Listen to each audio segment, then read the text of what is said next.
Dame in gospodje, ljubitelice in ljubitelji nogometa, lepo pozdravljeni in dobrodošli v naši družbi še zadnjič iz športnega centra v Brdu pri Kranju, kjer je pred nami še zadnja tekma.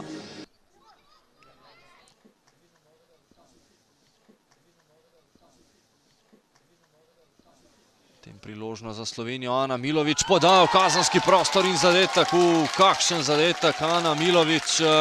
Izgledalo je, kot da gre tule za podajo, na koncu pa je Ana Milović presenetila vse in vodstvo Slovenije v 25. minuti srečanja. Ana Milović, nogometašica, ki bo izvajala tale kot, kaj je Korošec zadolžena seveda za vse prekinitve. Kaj je Korošec, visoka podaja, tole je priložnost, 2-0 za Slovenijo. 2-0 za slovensko reprezentanco, 35. minuta srečanja. Kdo je bila strelka? Mislim, da številko 16, če sem dobro videl, Vita Žolek. Slovenija po prvih 45 minutah oziroma po prvih 40 minutah vodi z rezultatom 2-0.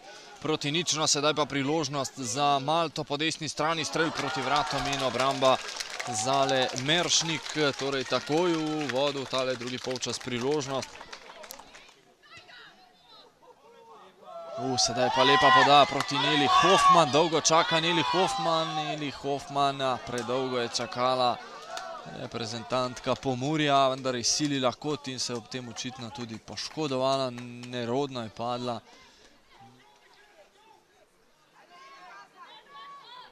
Sedaj pa je pobegnila tam po levi strani Marija Farrugia.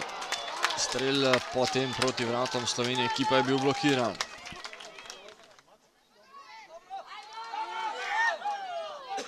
Sedaj podaja proti Neli Hofman. Neli Hofman strelja mimo gola. Tole je bilo zopet zelo nevarno pred vrati Malte. Prvi strel Neli Hofman na današnjem srečanju, ki je bil nevaren, ta pa je zletel mimo vrat. V prvem polčasu je Slovenija oziroma je bila ta skupina zelo izenačena, niti ena ekipa oziroma reprezentanca na teh kvalifikacijah kot tretjeuvrščena ekipa ni imela 5 točk. Konec tekme Malta Slovenija, torej 0-2. Končni razplet je sigurno dober, 2 remija, 1 zmaga. Sicer danes pač z igro ne moramo biti najbolj zadovoljni. Nekako nam ni stekla igra v napadu in na srečo pač smo v tem dali tisti prvi zadetek, tako da se nam je poklopilo ravno tako, kot smo si želeli. Zelo smo veseli te zmage.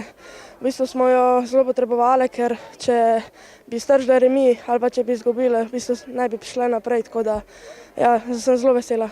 To je bil naš cilj že od začetka, da se probamo prebiti naprej. Vedeli smo, da smo v skupini s težkimi nasprotnicami, ampak smo kakovostno delali na treningih ter dosegli naš cilj.